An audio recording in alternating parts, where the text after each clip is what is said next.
1932 की खतियान की बात हमारी सरकार ने की, स्थानीय नीति की बात हमारी सरकार ने की, ओबीसी का 27% आरक्षण हमारी सरकार ने सोचने का काम किया, CNT-SPT एक्ट, स्वर्ण धर्म कोड जैसे कार्य को हमारी सरकार ने देने का काम किया। और जब ये सरकार यहाँ से स्पेशल विधानसभा सेशन चला करके जब इसको पारित करने का काम की, उस समय विपक्ष के लोग मुंह में अपनी दही जमा करके बैठे हुए थे।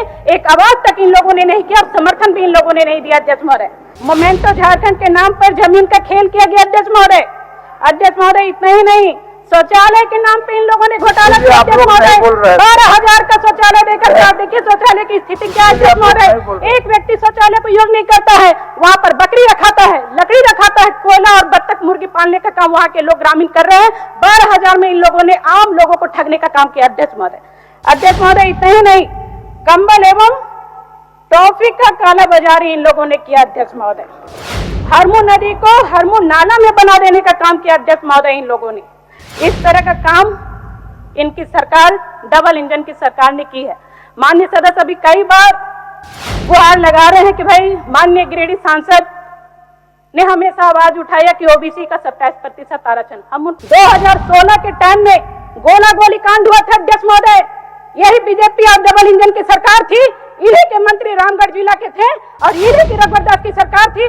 किस तरह से गोला गोली कांड में हमारे ऊपर गोलियां चलाई गई। अध्यक्ष महोदय, और इन लोगों ने हमेशा से गोलियों और डंडों से बात करने का काम किया है। अगर झारखंड के हित में कोई सोच सकता है, झारखंड को कोई आगे बढ़ा सकता है, तो अध्यक्ष महोदय वो माननीय मुख्यमंत्री हेमंत सोरेन जी की सरकार है, इंडिया गठबंधन की सरकार है, जो झारखंड को आगे ले जाकर के चलने का काम करेगी। अध्यक्ष महोदय, आज मैं वर्ष 2025-26 की अगुआ बजट के लिए माननीय मुख्यमंत्री, माननीय वित्त मंत्री, माननीय विभागीय मंत्री को मैं धन्यवाद प्रस्तुत करने हेतु सदन में खड़ी हुई हूँ।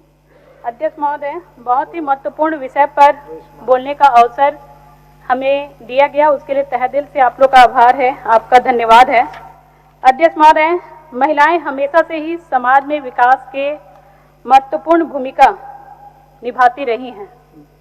महिला कहने से ही एक भावुकता मन में छलकता है। अध्यक्ष महोदय, महिला एक माँ, एक पत्नी, एक बहन, एक बेटी के रूप में पूछती जाती हैं, सम्मानित की जाती हैं, सम्मान भी दिया जाता है। और इसी प्रकार से हमारी सरकार ने जो इस तरह की कल्याणकारी योजनाएं लाई हैं, ये महिलाएं हमेशा से ही समाज के विकास में महत्वपूर्ण भूमिका निभाने के साथ साथ अभी भी कई ऐसे सामाजिक आर्थिक समस्याएं उनके सामने विकट परिस्थिति के रूप में खड़ी हो जाती हैं और महिलाओं को पिछाड़ देती हैं। इसलिए इस विभाग के माध्यम से हम लोग महिलाओं को सशक्त बना सकते हैं, उन्हें आगे बढ़ाने का काम कर सकते हैं। अध्यक्ष महोदय, महिला बाल विकास सामाजिक सुरक्षा विभाग के द्वारा समाज के कमजोर वर्गों के कल्याण के लिए समर्पित है। इस दिशा में समाज के बुजुर्गों, तिरस्कृत, बेसहारा एवं प्रत्यक्त महिलाओं, दिव्यांग बच्चों एवं मुख्य बहिर विद्यालय, स्पैस्टिक विद्यालय, नेत्रहीन विद्यालय, नारी निकेतन, कामकाजी महिलाओं का छात्रावास तथा वृद्धाश्रम आदि का संचालन कराया जा रहा है, जो कि बहुत ही सराहनीय पहल हमारी सरकार के द्वारा किया जा रहा है। अध्यक्ष महोदय, पेंशन की अगर हम बात करें, अगर सरकार सम्मान देने की बात अगर कर रही है, तो सरकार ने जो योजनाएं चलाई हैं, इस योजना से लाभान्वित किया जा रहा है, उन्हें आर्थिक एवं सामाजिक स्वावलंबता प्रदान होगा। माननीय मुख्यमंत्री जी के द्वारा स्वर्जन पेंशन योजना के तहत राज्य में ट्रांसजेंडरों, तृतीय लिंग के व्यक्तियों हेतु प्रति माह 1,000 की पेंशन आर्थिक सहायता प्रोत्साहन राशि प्रदान की जाती है। और इसके साथ साथ कई ऐसे पेंशन हैं, इंदिरा गांधी राष्ट्रीय विधवा पेंशन योजना, जिसमें राज्य सरकार 700 और केंद्र सरकार मात्र 300 देती है। इंदिरा गांधी राष्ट्रीय दिव्यांग पेंशन योजना, जिसमें राज्य सरकार 700 और केंद्र सरकार मात्र 300 देती है। इंदिरा गांधी राष्ट्रीय वृद्धावस्था पेंशन योजना, जिसमें राज्य सरकार 800 और केंद्र सरकार मात्र 200 देती है। उसके बावजूद अध्यक्ष महोदय, 5 वर्षों से वृद्धावस्था की जो भी हमारी माताएं हैं, उनको 5 महीनों से केंद्र सरकार के द्वारा कोई भी राशि नहीं दी गई है, जिससे आज भी वो वंचित है। अध्यक्ष महोदय, आखिर हम आपके माध्यम से ये पूछना चाहते हैं कि केंद्र सरकार बार बार ये भेदभाव क्यों राज्य सरकार के साथ करती है। इतना ही नहीं, जहां तक सम्मान देने की बात होती है अध्यक्ष महोदय, मुख्यमंत्री दिव्यांग कल्याण योजना के तहत दिव्यांगजनों के कल्याण हेतु संचालित अम्ब्रेला योजना के तहत संचालित योजनाएं, दिव्यांगजन हेतु विशेष उपकरण का वितरण, आर्थिक एवं सामाजिक सर्वेक्षण, विद्यार्थियों को छात्रवृत्ति का भुगतान, दिव्यांग कल्याण कोष कार्यान्वयन, मानसिक रोग से स्वस्थ हो चुके व्यक्तियों के पुनर्वास हेतु हाफवे होम का संचालन करना, ये काफी सराहनीय पहल है माननीय हमारे सरकार के द्वारा। इतना ही नहीं अध्यक्ष महोदय, आंगनबाड़ी सेविकाओं की अगर बात करें तो पूर्ववर्ती सरकार में यही सरकार है जो अभी बड़ी बड़ी बातें कह रहे थे इनके माननीय सदस्यगण, यही सरकार है जो इनकी डबल इंजन की सरकार के टाइम में आंगनबाड़ी सेविकाओं के ऊपर लाठीचार्ज किया गया था अध्यक्ष महोदय। और हमारी ये सरकार है जो सरकार ने उन सभी आंगनबाड़ी सेविकाओं को सम्मान देने का काम किया, उनको पूछने का काम किया अध्यक्ष महोदय। अध्यक्ष महोदय, राज्य सरकार 6,000 रुपए आंगनबाड़ी सेविकाओं को देती है और केंद्र सरकार मात्र 4500 रुपए देती है अध्यक्ष महोदय। इतना ही नहीं, ये केंद्र सरकार जो 4500 देती है वो भी आज 6 महीने से बंद है अध्यक्ष महोदय। और हम ये आग्रह आपके माध्यम से करना चाहेंगे अध्यक्ष महोदय कि आंगनबाड़ी सेविकाओं के लिए चिंतित हमारी सरकार है और प्रत्येक वर्ष जो 500 रुपए बढ़ाने की जो बात कही गई है वो कर भी सरकार रही है। दूसरी चीज, सरकार ने उम्र सीमा भी बढ़ाने का काम किया कि आप 62 वर्ष के होंगे तभी आपको रिटायर किया जाएगा। इतना ही नहीं, हम आपसे निवेदन करना चाहेंगे अध्यक्ष महोदय, आंगनबाड़ी सेविका बहनें काफी मेहनत करती हैं, समय देती हैं, बच्चों को पठन पाठन में काफी मदद करती हैं। उनके माध्यम से कई हमारे बच्चे हैं जो आज अगर कहा जाए कि एक पहला कदम होता है तो वो आंगनबाड़ी सेंटर होता है नन्हे बच्चों के लिए, जो कि 3 वर्ष से 6 वर्ष के बच्चों को पढ़ाया जाता है। लेकिन एक चिंता का विषय ये है अध्यक्ष महोदय कि अगर वो 62 वर्ष के बाद रिटायर करती हैं, उस काम से हटती हैं, तो आखिर उनको सरकार क्या दे रही है अध्यक्ष महोदय। हम आपसे ये आग्रह करेंगे कि उनको भी या पेंशन के रूप में या प्रोत्साहन की राशि के रूप में कुछ न कुछ दिया जाए अध्यक्ष महोदय। अध्यक्ष महोदय, कई ऐसे आंगनबाड़ी सेंटर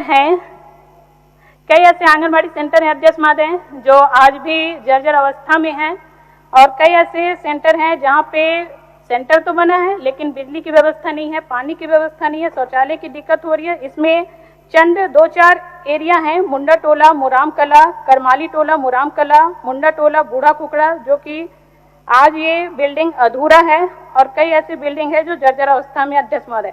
अध्यक्ष महोदय, मैं बधाई और धन्यवाद देना चाहूँगी अपनी सरकार को जो आंगनबाड़ी सेविका और सहायिकाओं के लिए सरकार अपने संसाधनों से 7,000 प्रति माह आंगनबाड़ी सहायिकाओं को 3500 प्रति माह दर से मानदेय भुगतान के लिए निर्णय ली है। अध्यक्ष महोदय, पूर्व में कई हमारी बहनों ने और माननीय सदस्यों ने कई सारी बात और सरकार के बखान कर रहे थे पूर्ववर्ती सरकार के, हम उनको भी याद दिलाना चाहेंगे अध्यक्ष महोदय, जब डबल इंजन की सरकार थी उस समय जो 1 रुपए की बात की जा रही है कि 1 रुपए में रजिस्ट्री हो रहा था, तो किसके लिए हो रहा था? कौन सी वो महिलाएं हैं जो चिन्हित करके दे कि इतने लोगों को आप लोगों ने रजिस्ट्री करके उनको जमीन उपलब्ध कराया अध्यक्ष महोदय। यहाँ पर वैसे लोगों को संरक्षण दिया गया जो बाहरी लोग थे, जो बाहर के लोग थे, जो स्थानीय लोगों को कुचलने का काम करते, ऐसे लोगों को संरक्षण देने का काम किया गया अध्यक्ष महोदय। अध्यक्ष महोदय, हम पूछना चाहेंगे 1932 की खतियान की बात हमारी सरकार ने की, स्थानीय नीति की बात हमारी सरकार ने की, ओबीसी का 27% आरक्षण हमारी सरकार ने सोचने का काम किया, CNT-SPT एक्ट, स्वर्ण धर्म कोड जैसे कार्य को हमारी सरकार ने देने का काम किया। और जब ये सरकार यहाँ से स्पेशल विधानसभा सेशन चला करके जब इसको पारित करने का काम की, उस समय विपक्ष के लोग मुंह में अपनी दही जमा करके बैठे हुए थे, एक आवाज तक इन लोगों ने नहीं किया और समर्थन भी इन लोगों ने नहीं दिया अध्यक्ष महोदय। अध्यक्ष महोदय, ये लोग बखान कर रहे हैं कि रघुवर दास जी की सरकार थी तो उस समय क्या हुआ। आज रघुवर दास जी की सरकार थी तो उस समय आंगनबाड़ी सेविकाओं पे, पारा शिक्षकों पर लाठीचार्ज की गई। रघुवर दास जी की जब सरकार थी तो CNT-SPT एक्ट को खत्म करने का प्रयास किया गया। रघुवर दास की जब सरकार थी तो 7,500 सरकारी विद्यालय को बंद करने का काम किया गया। 22 लाख एकड़ का लैंड बैंक बना, अपने मित्रों में जमीन बांटने का काम किया गया। मोमेंटो झारखंड के नाम पर जमीन का खेल किया गया अध्यक्ष महोदय। अध्यक्ष महोदय, इतना ही नहीं, शौचालय के नाम पे इन लोगों ने घोटाला किया अध्यक्ष महोदय। 12,000 का शौचालय देकर के आप देखिए शौचालय की स्थिति क्या है अध्यक्ष महोदय। एक व्यक्ति शौचालय को यूज नहीं करता है, वहाँ पर बकरी रखाता है, लकड़ी रखाता है, कोयला और बत्तख मुर्गी पालने का काम वहाँ के लोग ग्रामीण कर रहे हैं। 12,000 में इन लोगों ने आम लोगों को ठगने का काम किया अध्यक्ष महोदय। अध्यक्ष महोदय इतने ही नहीं, कंबल एवं टॉफी का काला बाजारी इन लोगों ने किया अध्यक्ष महोदय। हरमू नदी को हरमू नाला में बना देने का काम किया अध्यक्ष महोदय इन लोगों ने। इस तरह का काम इनकी सरकार, डबल इंजन की सरकार ने की है। माननीय सदस्य अभी कई बार गुहार लगा रहे हैं कि भाई माननीय गिरिडीह सांसद ने हमेशा आवाज उठाया कि ओबीसी का 27% आरक्षण। हम उनको याद दिलाना चाहते हैं अध्यक्ष महोदय, जब डबल इंजन की सरकार थी, यहीं के वो मंत्री थे, इन्हीं के पार्टी के सुप्रीमो भी थे और इन्हीं की सरकार थी अध्यक्ष महोदय। और इसी सरकार ने ओबीसी के 27% आरक्षण को 14% में इन लोगों ने घटाने का काम किया अध्यक्ष महोदय। और पूरे क्षेत्र में इन लोगों ने मिठाई और लड्डू बांटने का काम किया और आज मांगते हैं कि 27% का आरक्षण फिर से लाया जाए। जब घटाया गया तो उस समय ये लोग कहाँ थे अध्यक्ष महोदय। अध्यक्ष महोदय, हम आपसे यही आग्रह और निवेदन करेंगे कि जिस तरह से सरकार कटिबद्ध होकर के इस झारखंड को चलाने का काम कर रही है और जिस तरह से हमारी महिलाओं को, हमारी बहनों को सम्मान देने का काम कर रही है, या वो फूलो झानो आशीर्वाद योजना है, या फिर किशोरी समृद्धि योजना है, या फिर जैसलपीएस के तहत प्लस ब्रांड के माध्यम से महिलाओं को सशक्त बनाने का काम है, या फिर महिलाओं को मैयत सम्मान योजना के तहत एक मुश्त 2500 रुपए देने की बात हो, ये सरकार सम्मान देने का काम करती है अध्यक्ष महोदय। और इस सरकार ने सम्मान देने का काम किया है, जिसका नतीजा है कि आज भी हमारी सरकार पुनः प्रचंड बहुमत के साथ दोबारा ये सत्ता पक्ष में बैठी है और विपक्ष के लोगों को मुंह दिखाने का काम यहाँ की झारखंड की जनता ने किया है, जो विपक्ष के रूप में ये लोग यहाँ बैठे हुए। हमारी आदरणीय कल्पना मैडम यहाँ पर है अध्यक्ष महोदय।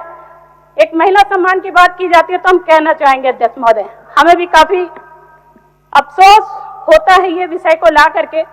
कोई भी महिला अपने घर से निकलना नहीं चाहती अध्यक्ष महोदय, हर कोई चाहती है अपने परिवार के साथ रहे, लेकिन परिस्थितियां, मजबूरियां ऐसी उत्पन्न की जाती हैं कि महिलाओं को मजबूरन घर से निकलना पड़ता है अध्यक्ष महोदय। आखिर हमारे माननीय मुख्यमंत्री हेमंत सोरेन जी का कसूर क्या था अध्यक्ष महोदय, जो इन लोगों ने झूठा आरोप लगाकर उनके सलाखों के पीछे भेजने का काम किया।